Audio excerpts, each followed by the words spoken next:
it's been a long time we didn't met. पिछली बार सुनाई दिया यहाँ पे कि आप लोग बाहर गए हैं ट्रिप के लिए, तो ट्रैवल का क्लास हुआ नहीं, but इस बार I'm very happy that we are meeting once again. It's a lovely weather, lovely morning. So हम स्टार्ट करेंगे हमारे आज के टॉपिक आर्किटेक्चर ऑफ इंडिया।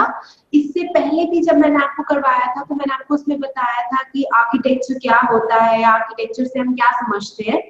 तो आज उसी टॉपिक को हम कंटिन्यू करेंगे, राइट?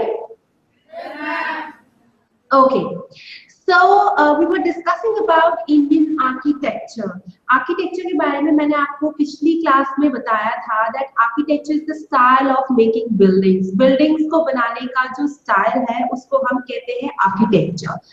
आर्किटेक्चर के अंदर मैंने आपको बहुत सारी चीजें और भी बताई थी कि whenever we are deciding in architecture, whenever we are planning in architecture, so उसके लिए जो हमारा फर्स्ट स्टेप आता है that is the planning process. Planning process के अंदर हम ये प्लान करते हैं कि हमें किस टाइप की बिल्डिंग, किस टाइप का मॉन्यूमेंट बनाना है। सो वो आता है आपका प्लानिंग प्रोसेस के अंदर।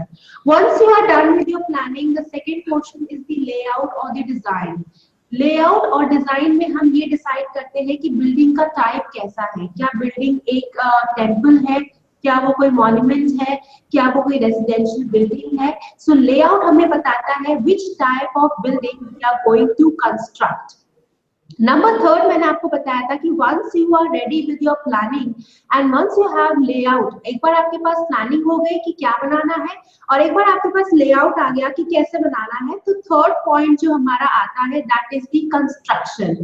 तो कंस्ट्रक्शन के अंदर जो है हम देखते हैं कि technically, artistically as well as scientifically किस तरीके से बिल्डिंग्स को बनाया जाए ताकि बिल्डिंग्स जो है काफी समय तक ड्यूरेबल रहे। Is that clear? Okay.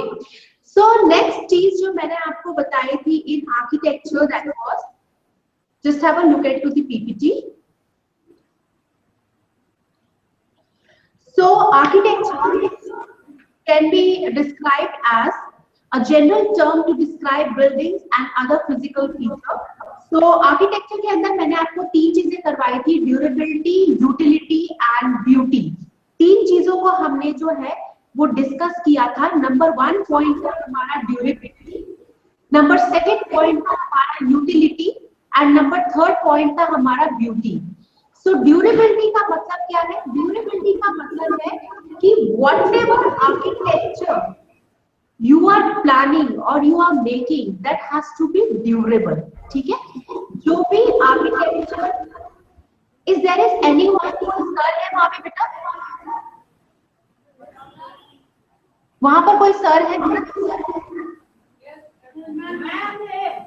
उनको बोलिए कि आवाज की प्रॉब्लम आ रही है। Yes ma'am.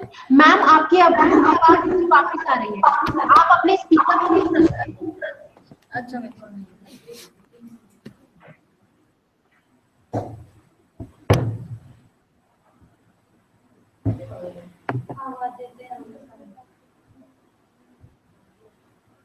Yes, can you all hear? No. Ma'am please speaker को ऑपोजिट डायरेक्शन में रखिए, वो अटैच होगा तो वो उसमें आवाज वापस हमें आएगी। काइंडली कॉन्टैक्ट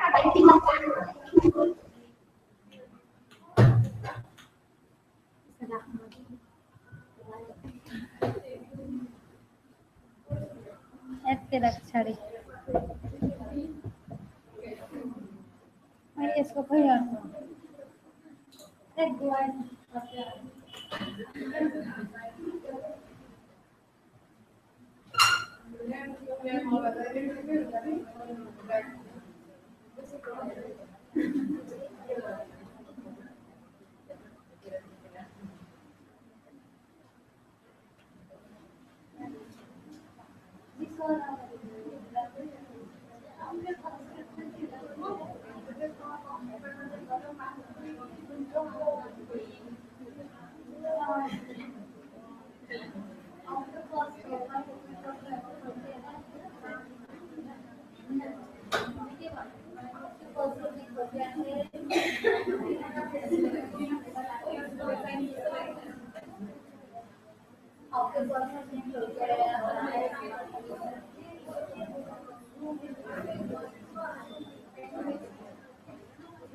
जब खुलेगा नहीं खुल अपना खुले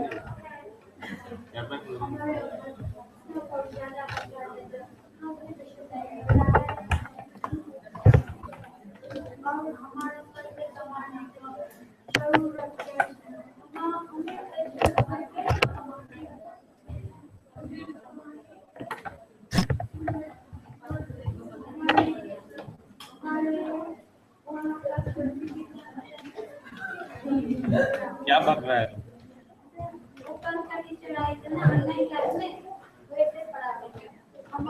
hello Parag sir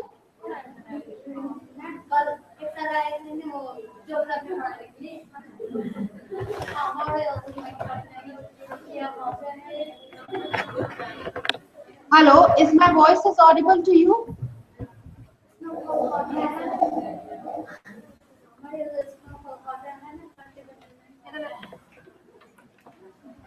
hello students can you hear me out hello ma'am hello sir अभी आवाज ठीक है सर आपका माइक आवाज नहीं कैच करता है I could listen everything what I यहाँ मेरे स्पीकर से सब कुछ सुनाई दे रहा है मुझे जो मैं बोल रही हूँ अभी हेलो यस मैम यस अभी भी वही है सर मैं कहाँ से क्या करूँ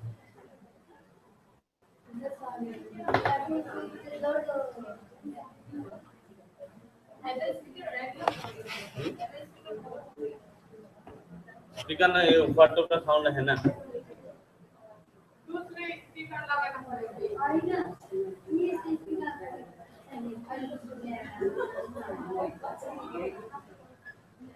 यस मैम हेलो हेलो अभी ठीक है हाँ जी अभी ठीक है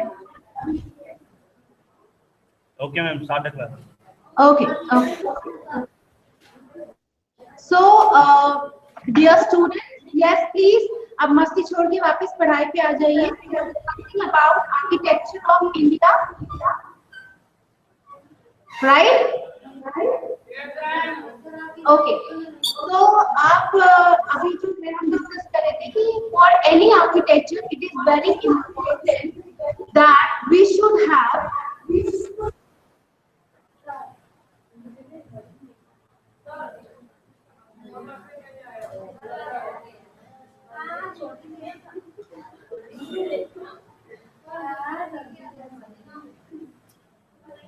यार ये नहीं हो रहा सर नहीं हो रहा it is again catching my voice एक मिनट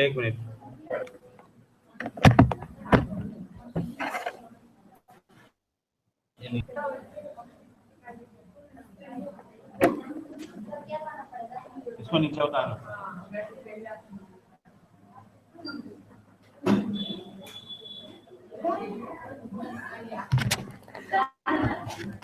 इसको नीचे और तुम लोग ये सब यहाँ पे मत रखो ना कितने बार बोला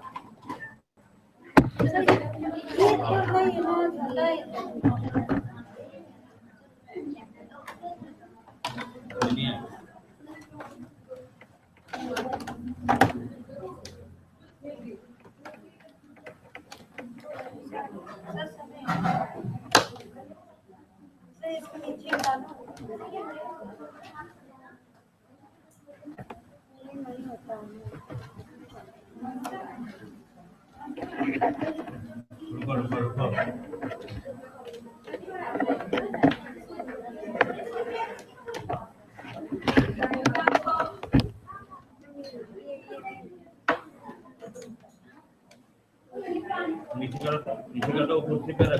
ऊपर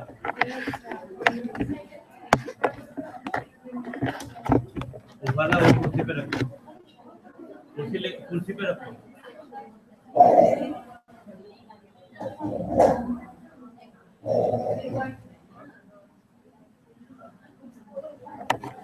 लाओ कुर्सी तो सामने लाओ ना।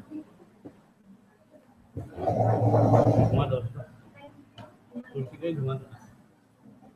नहीं है फंसेगा उधर, देखो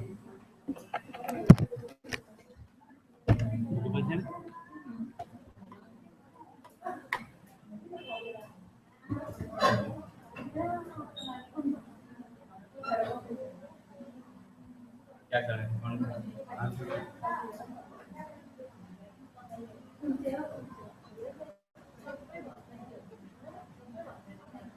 हेलो मैम। Hello sir. अभी इको हो रहा है? अभी भी इको हो रहा है सर।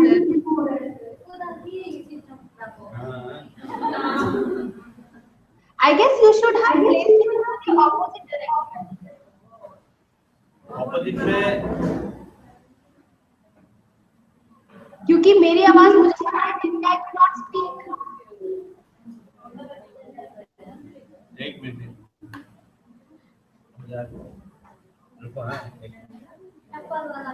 यस मैम, अभी ठीक है? Let me check sir. Sir, it is a way more ज्यादा हो गया है। अभी ठीक है? Hello hello hello. हाँ जी सर, अब ठीक है। आ तो नहीं रही अभी आवाज मुझे फिलहाल। हाँ हेलो। हाँ वो देखो या फिर वो साउंड कम भी कर देता हूँ फिर भी इको हो रहा है, बोल रहा है। अभी ठीक है पराग सर, वे बेटर। अभी भी आ रही है पर फिर भी बेटर। अभी भी आ रही है? हाँ अभी थोड़ी आ रही है पर चल सकता है काम।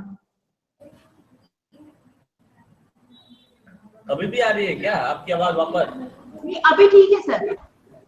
अभी भी ये साउंड ही नहीं दिया। एक मिनट में दोबारा कनेक्ट करता हूँ मैम। ठीक है सर।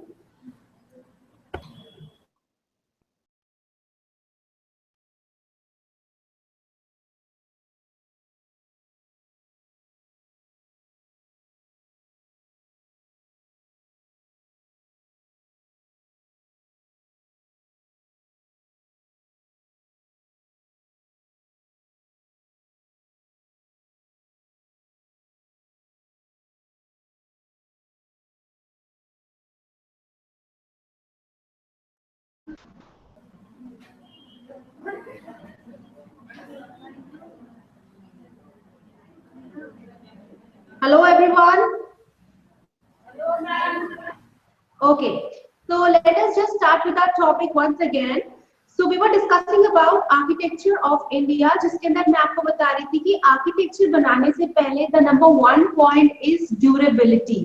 ड्यूरेबिलिटी का मतलब होता है how durable is the building. Building को इस तरीके से बनाया जाए कि वो काफी सालों तक ड्यूरेबल रहे, लोग उनको यूज कर सके। फॉर एग्जांपल अगर अभी हम ओल्ड मॉन्यूमेंट्स की बात करें, कुतुब मीनार, लाल किला, ये सारी चीजें हिस्ट्री में काफी समय पहले बनाई गई, लेकिन फिर भी इन मॉन्यूमेंट्स की जो ड्यूरेबिलिटी है वो काफी ज्यादा है, यानी आज तक ये ड्यूरेबल है।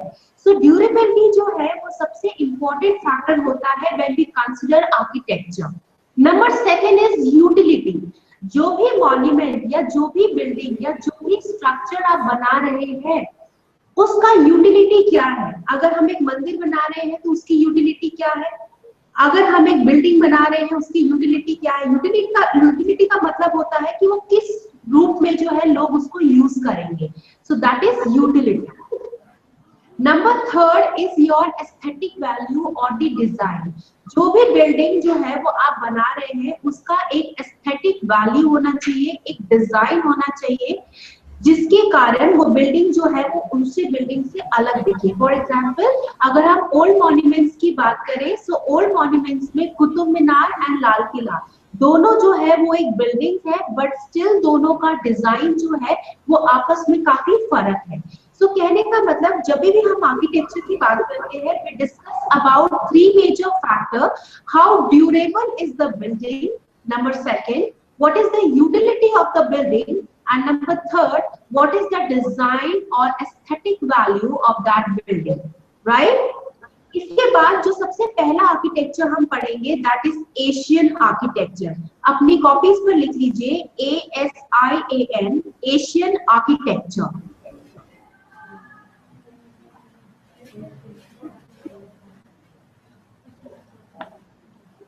कभी कभी ये पूरा इको हो रहा है आवाज से।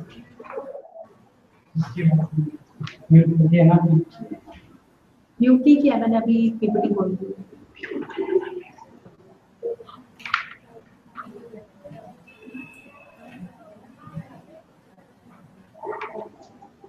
Have you all written? आप सभी लोगों ने लिख लिया?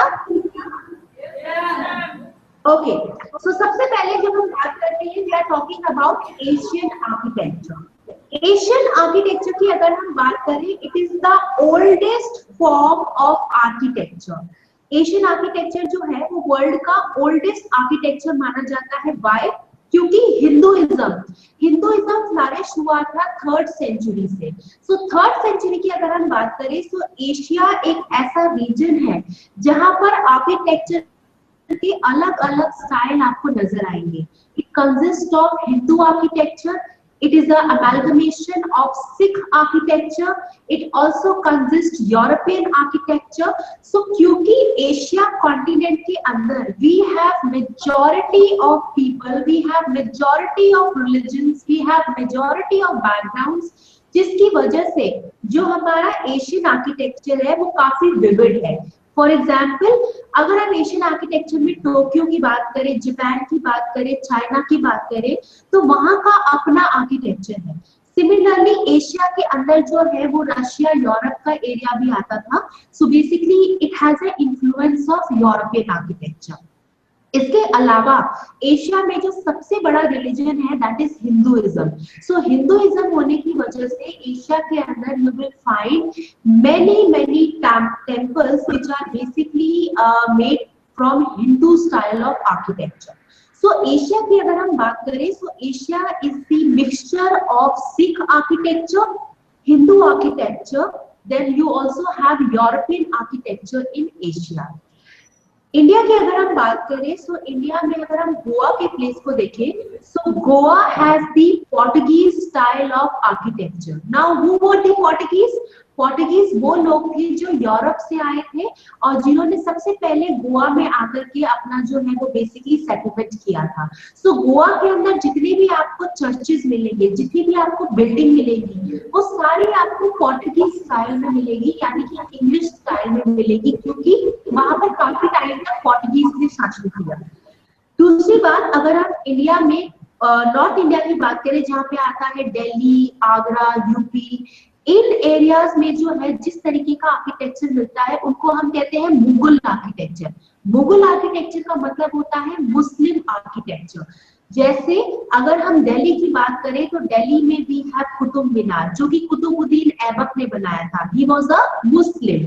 अगेन अगर हम जामा मस्जिद की बात करें, Jama Masjid is again a Muslim architecture. Similarly Lal किला।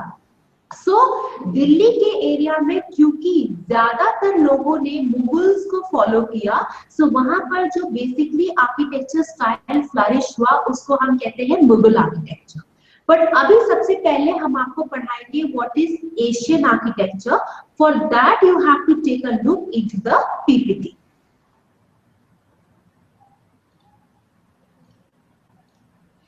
तो एशियन आर्किटेक्चर जो है वो एशिया के डिफरेंट पार्ट में आया, और जैसे मैंने आपको बताया that Asian architecture consist of European architecture, Buddhist architecture, Hindu architecture.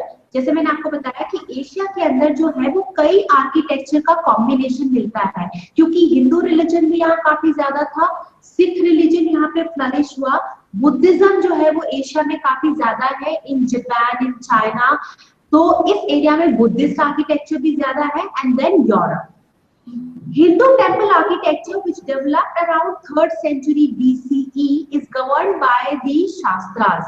So अगर हम हिंदू आर्किटेक्चर की बात करें, तो हिंदू आर्किटेक्चर की सबसे बड़ी बात क्या थी कि वो शास्त्रों से अफेक्टेड थे. Now what are Shastras? Shastras are basically, we have 4 major Shastra when we talk about Hindu religion. Hindu religion की जब भी हम बात करते हैं, हमारे पास 4 मेजर शास्त्र होते हैं. Number 1 is Rigveda, Samaveda, Atharvaveda and Yajurveda. These are 4 shastras जो जिसको हिंदू फॉलो करते हैं. सो एशिया के अंदर जब हिंदू आर्किटेक्चर फ्लरिश हुआ तो वो शास्त्रों के अकॉर्डिंग बनाया गया. शास्त्रों में जैसा लिखा था उसके अकॉर्डिंग बिल्डिंग्स को डिजाइन किया जाता था. हिंदू आर्किटेक्चर में बड़ा जो है वो कॉन्ट्रीब्यूशन ये है कि जब भी हम हिंदू आर्किटेक्चर की बात करते हैं, हिंदू आर्किटेक्चर में हमेशा नेचर को ध्यान में रख करके आर्किटेक्चर को बिल्ड किया जाता था. नेचर को इंपॉर्टेंस दी जाती थी when we talk about Hindu architecture. So इसका लास्ट पॉइंट आप लोग एक बार फिर से देख लीजिए. In many Asian countries, Hellenistic religion led to architectural forms that were designed specifically to enhance the natural landscape. जैसे मैंने आपको बताया कि एशिया के आर्किटेक्चर के अंदर जो मेन चीज थी that was the natural landscape. तो जितनी भी चीजें यहाँ पर बनाई जाती थी, चाहे वो बुद्धिस्ट हो, चाहे वो सिख रिलीजन की हो, चाहे वो हिंदू रिलीजन की हो, उसमें सबसे मेजर बात जो डाली गई वो ये था कि जब भी किसी बिल्डिंग को बनाया जाए, जब भी किसी मॉन्यूमेंट को बनाया जाए, उसमें नेचर एक इम्पोर्टेंट रोल प्ले करता है. So this was regarding Asian architecture.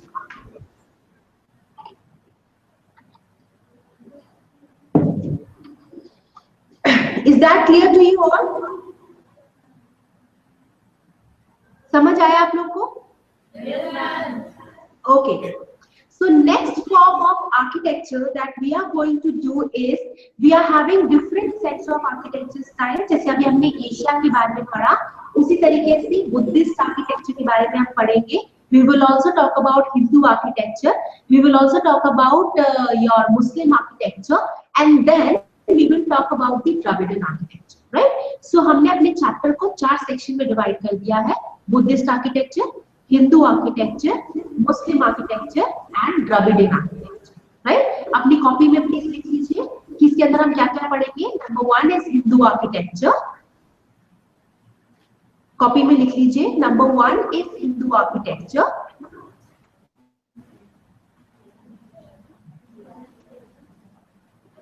मेरी तरफ ध्यान से सुनिए आप. हिंदू आर्किटेक्चर के अंदर मैं आपको बताऊंगी कि ऐसे कौन कौन से टेम्पल्स हैं जो कि हिंदू आर्किटेक्चर से इन्फ्लुएंस्ड है, और इसके अंदर हम मेजर हिंदू टेम्पल्स के बारे में डिस्कस करेंगे. नंबर 2 पॉइंट पे लिख लीजिए Buddhist architecture. Buddhist architecture, Buddhist architecture के अंदर हम डिस्कस करेंगे about Buddhist monument, stupas, viharas. These are all Buddhist monument जिनके बारे में हम डिस्कस करेंगे. इसके बारे में हम बौद्ध गया के बारे में भी पढ़ेंगे. नंबर 3 पे लिख लीजिए मुस्लिम आर्किटेक्चर. और नंबर 4 पे लिख लीजिए आप द्रविडियन, DRAVIDAN, द्रविडियन आर्किटेक्चर.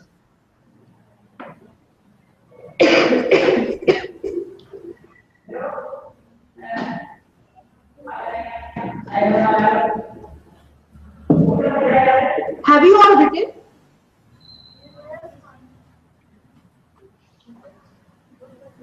आप सबने लिख लिया? Yes, ma'am. Okay. So let us have a look into the PPT once again. So number 1 था हमारा Indus valley civilization. Indus valley civilization जिसको हम हड़प्पा और मोहनजोदाड़ो के नाम से जानते हैं. आर्किटेक्चर शुरू हुआ एंशिएंट सिविलाइजेशन से, यानी जब ह्यूमंस ने सोसाइटी में रहना शुरू किया तो पुराने टाइम में आर्किटेक्चर किस तरीके का हुआ करता था, घर कैसे होते थे, लोगों के बाथरूम्स कैसे होते थे, ये सबसे पहले पता चला in Harappa and Mohenjodaro. So Harappa and Mohenjo-daro were the ancient architecture of India.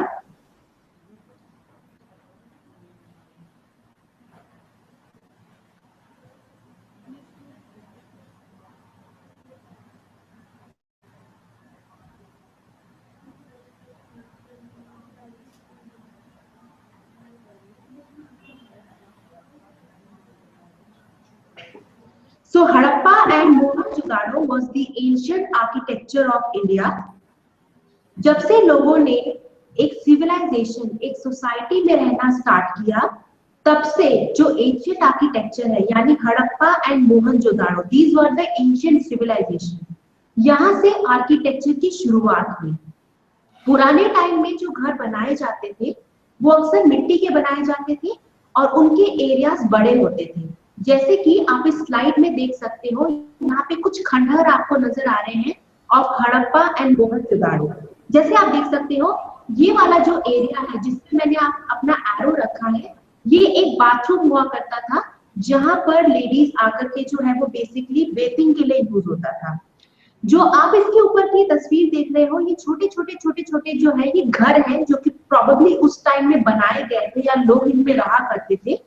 So architecture की शुरुआत सबसे पहले हुई with the start of Harappa and Mohenjodaro. इसके बाद की अगर हम आर्किटेक्चर की बात करें, सो इंडियन सिविलाइजेशन में जो आर्किटेक्चर काफी पॉपुलर है, उसमें नंबर 1 पे आता है Taj Mahal.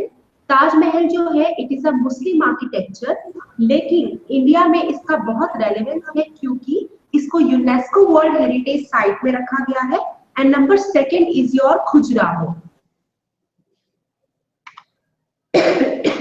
So architecture in India can be defined as influence of Buddhism, influence of Hinduism, influence by Muslims, influence by Christianity and influence by Sikhism. So अगर हम आर्किटेक्चर को पढ़ने की कोशिश करें, तो इंडिया में जो आर्किटेक्चर है वो बेसिकली किससे इन्फ्लुएंस है? सिख, क्योंकि जो है अगर हम सिख कल्चर की बात करें तो वो इंडिया में काफी फ्लरिश हुआ। जैसे कि Golden Temple which lies in Amritsar, it is one of the major Sikh religion का जो है वो एक टेम्पल है। सो सिख आर्किटेक्चर भी यहाँ काफी फ्लरिश हुआ। इसके अलावा क्योंकि बुद्धिज्म का भी इंडिया में काफी पॉपुलैरिटी था, so Buddhist architecture also flourished in India. Similarly Muslim architecture and जिसे हम कहते हैं पोर्टुगीज आर्किटेक्चर या English architecture, obviously Britishers India में आए, उन्होंने इंडिया को रूल किया, तो उन्होंने उस समय जो बिल्डिंग्स बनाई वो अपने आर्किटेक्चर के अकॉर्डिंग बनाई। सो इंडिया के आर्किटेक्चर को हम कई डिफरेंशिएशन में बांट सकते हैं। Influence by Hinduism, influence by Buddhism, influence by Muslim people, influence by Portuguese, right?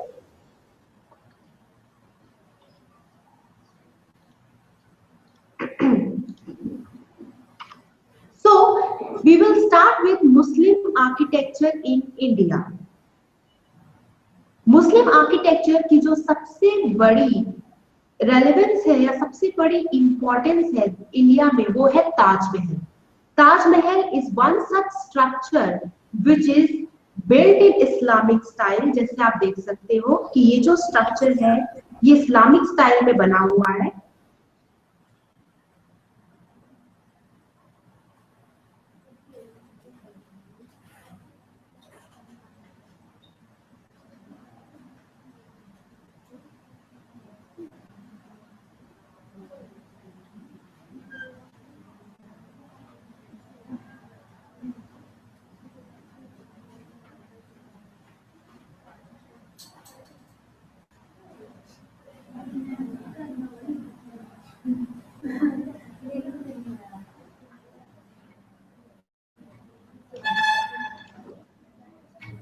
Yes, so we were discussing about Muslim architecture. So Muslim architecture में हम डिस्कस कर रहे थे about Taj Mahal.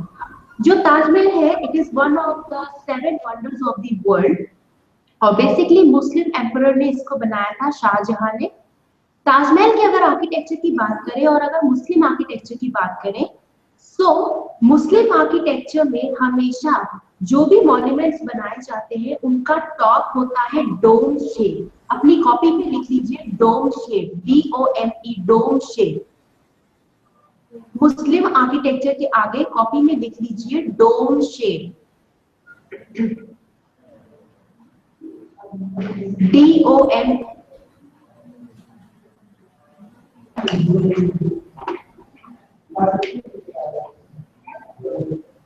Right, dome shape architecture हम इसको कहते हैं। यानी जितने भी आप मुस्लिम मॉन्यूमेंट्स देखेंगे या जितने भी आप इस्लामिक मॉन्यूमेंट्स देखेंगे, उसमें हमेशा जो सेंट्रल पोर्शन होगा वो डोम शेप होगा, क्योंकि इनके जितने भी मॉन्यूमेंट्स होते हैं उसमें ये डोम लाइक स्ट्रक्चर होता है, चाहे वो कोई मॉस्क हो, चाहे वो कोई टॉम हो। सो ये इनका सबसे बड़ा आर्किटेक्चर की पहचान है कि इनका जो टॉप का सिरा होता है वो हमेशा डोम शेप होता है। सो इस्लामिक एक्चुअली जो आर्किटेक्चर है वो फ्लरिश हुआ इन 7th century with Middle East and also features the social needs of the society and the religious importance of the society. तो सबसे पहले मुसलमान जिस एरिया से आए थे that was मिडिल ईस्ट का एरिया, गल्फ कंट्रीज। सो ये आर्किटेक्चर स्टार्ट हुआ विद 7th century। अपनी कॉपीज में लिख लीजिए।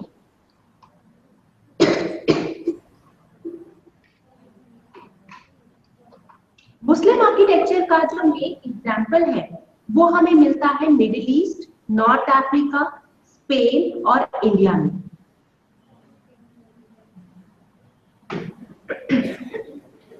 सो ताजमहल की अगर हम बात करें, so it is influenced by Muslim architecture. जैसे मैंने आपको बताया इसका टॉप जो है it is dome shape and it was built by 22,000 workers in 22 years in the rule of Shah Jahan.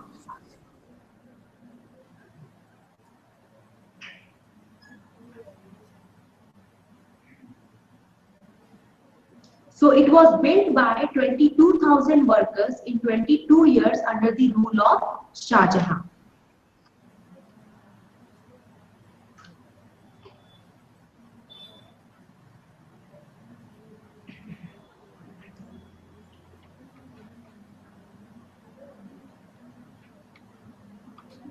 लिख लिया आप लोगों ने?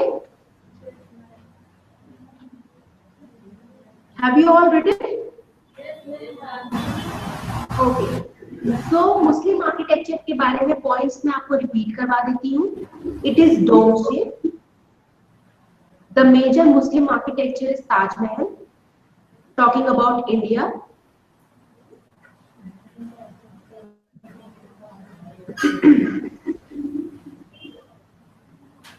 Have you all written?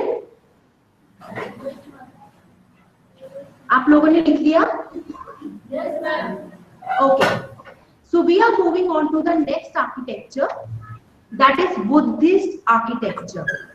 Buddhist architecture is influenced by the Buddhism religion. Buddhist religion जो है वो काफी कम समय में एक बहुत पॉपुलर रिलीजन बन गया। So बुद्धिस्ट लोग जो आर्किटेक्चर बनाते थे उनमें 3 चीजें इंपॉर्टेंट थी। Number 1 विहारास which means monastery, stupa which means relics, and chaitya which means grihas or prayer halls.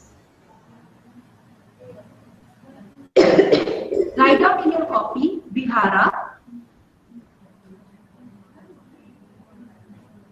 Number 2 stupas. Yes बेटा, स्लाइड नहीं दिख रहा आप लोगों को? ओके, आप मुझे देख पा रहे हैं? ओके, सो आप लिख लीजिए बुद्धिस्ट आर्किटेक्चर। स्लाइड नहीं भी दिख रहा तो मैं आपको लिखवा दूंगी। लिखिए Buddhist architecture. Number 1 is विहारास, VIHARAS, viharas. Number 2 is stupas, STUPAS, stupas.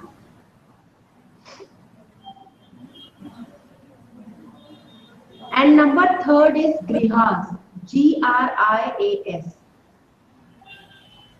या GHRIAS भी लिख सकते हैं आप। लिखा आप लोगों ने? Point number 1 is viharas, point number 2 is stupas, and point number 3 is grihas. Written?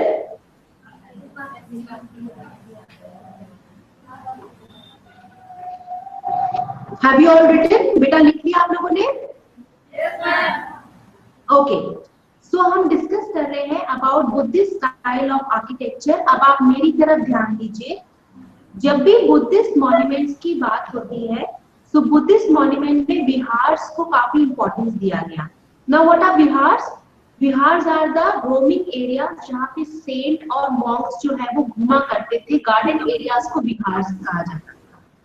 Stupa यानी किसी भी बुद्धिस्ट गॉड का जो रेलिक, उनका जो एक मूर्ति है, उनको हम कहते हैं स्तूपा। और गृहास, गृहास का मतलब होता था प्रेइंग हॉल। सो इसके अंदर तीन चीजें होती थी। विहारा जहां पर बुद्धिस्ट मॉन्क रहते थे या घूमते थे। Number second is grihas, praying hall. And number third is stupa. Stupa का मतलब एनी रेलिक, किसी की भी कोई मूर्ति, उसको हम कहते हैं stupas. So stupas, viharas and grihas are the three major factor of Buddhist kind of an architecture. Is that clear? Yes. So PPT की तरफ देखिए।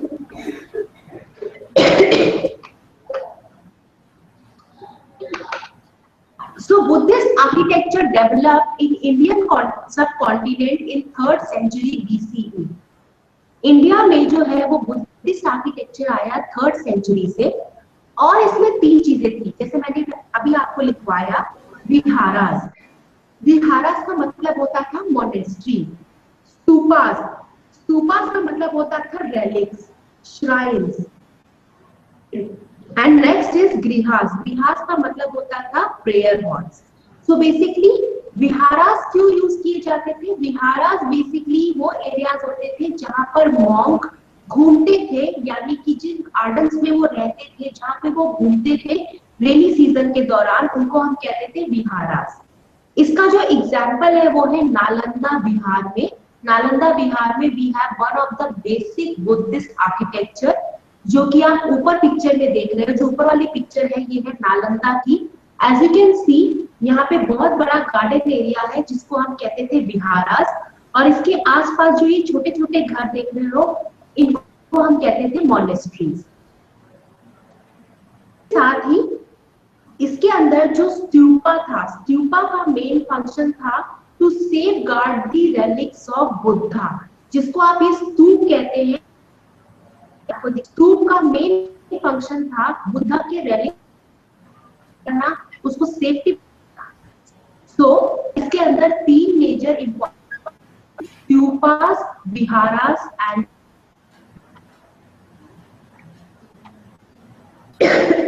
Is that clear? समझ आया आप लोग को? आप लोग को समझ आया बेटा? तो इसमें मैंने आपको तीन चीजें बताई, मेरी बात ध्यान से सुनिए। बुद्धिस्ट की जब भी हम बात करते हैं उसमें तीन चीजें थी, स्तूपा, विहारास एंड गृहास। ठीक है, गृहास को हम कहते थे प्रेइंग हॉल। स्तूपा का मतलब any kind of relic and vihara का मतलब होता था गार्डन।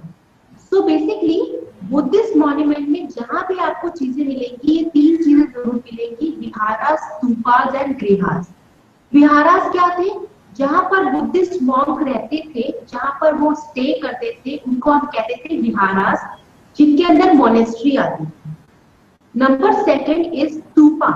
स्तूपा के अंदर आता था आपका बुद्धिस्ट रेलिक्स, यानी जो भी बुद्धिज्म से रिलेटेड चीजें रखी जाती थी वो बेसिकली स्तूपा के अंदर आती थी। और थर्ड नंबर पे आता था गृहा। गृहा का मतलब होता था दी गार्डिंग एरिया, यानी ऐसा एरिया, ऐसा मॉन्यूमेंट जिसके अंदर बुद्धा के रेलिक को और उससे रिलेटेड चीजें को सेफली रखा जाता था, उसको हम कहते थे गृहा। आप समझ में आया?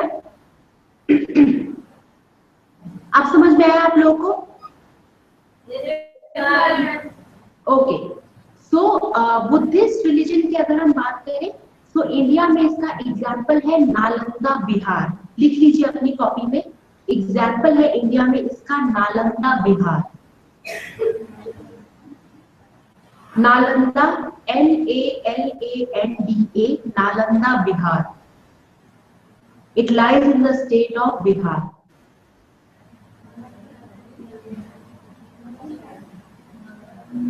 नंबर सेकंड जो इसका एक एग्जाम्पल मैं आपको देना चाहूंगी, दैट इज बोध गया, BODH, बोध, GAYA, बोध गया, right? So Nalanda Vihar and Bodh Gaya is the example of Buddhist architecture in India. इसको आप पीपीटी प्रेजेंटेशन से एक बार देख लीजिए। So, ये जो आप ऊपर देख रहे हो, this is the picture of Nalanda. जैसे आप देख सकते हो, बुद्धिस्ट आर्किटेक्चर में मैंने आपको बताया कि विहारास होते थे। विहारास का मतलब होता था गार्डन एरिया। स्तूपास यानी ये जो मेन प्रेइंग हॉल होता था, जिसके अंदर बुद्धा की रेलिक्स को जो है वो संभाल के रखा जाता था। एंड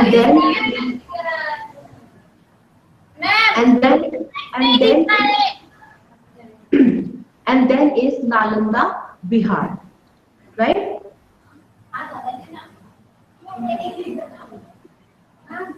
आपने ये तीनों चीजें लिख ली है कॉपी पे? नहीं दिखा है। दिखा नहीं बेटा, पर आपने कॉपी पे लिख लिया है ना? आपका वॉइस भी क्रैक हो रहा है। क्या हो रहा है? क्रैक हो रहा है, वॉइस ब्रेक हो रहा है। वॉइस ब्रेक हो रहा है। अब आपको सुनाई दिया? ब्रेक हो रहा है, ओके।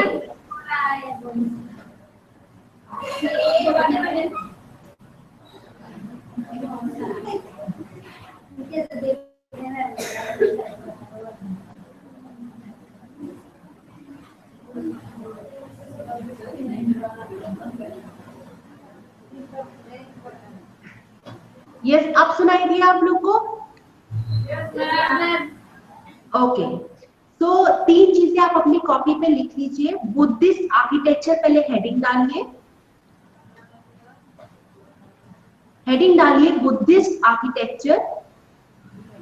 नंबर 1, उसमें पॉइंट आप लिखिए, उसके नीचे विहारास, विहारास, VIHARAS, विहारास।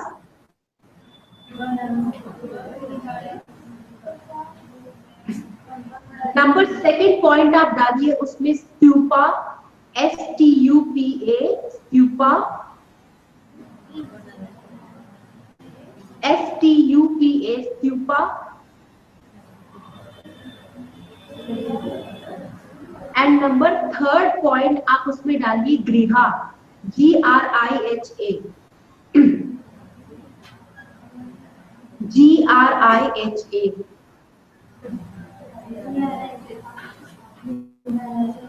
क्या आप लोगों ने?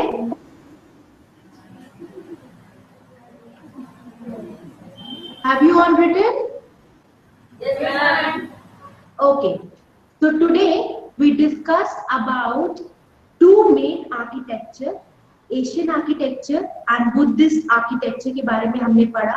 Asian architecture की अगर हम बात करें तो it was influenced by Shastras, and Asia में we have the various architectures like Buddhist architecture, Sikh architecture.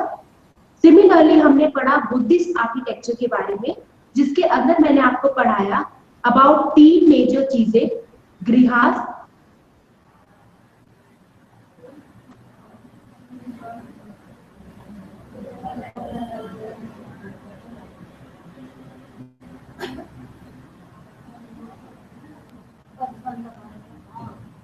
उसके अंदर हमने 3 चीजों को पढ़ा, viharas, grihas and stupas. So basically these were the major facts and factors of Buddhist architecture. आने वाली क्लास में मैं आपको पढ़ाऊंगी about Muslim architecture and Hindu architecture, जिसके बाद हम अपना ये टॉपिक कंक्लूड कर देंगे, architecture forms of India. I hope आज का सेशन आपको पसंद आया होगा। I am Aruna Poddar signing off for today. Have a very good day people, keep smiling. आप लोग बहुत अच्छे बच्चे हो। Be happy, study well, God bless you all. Thank you so much. And same to you.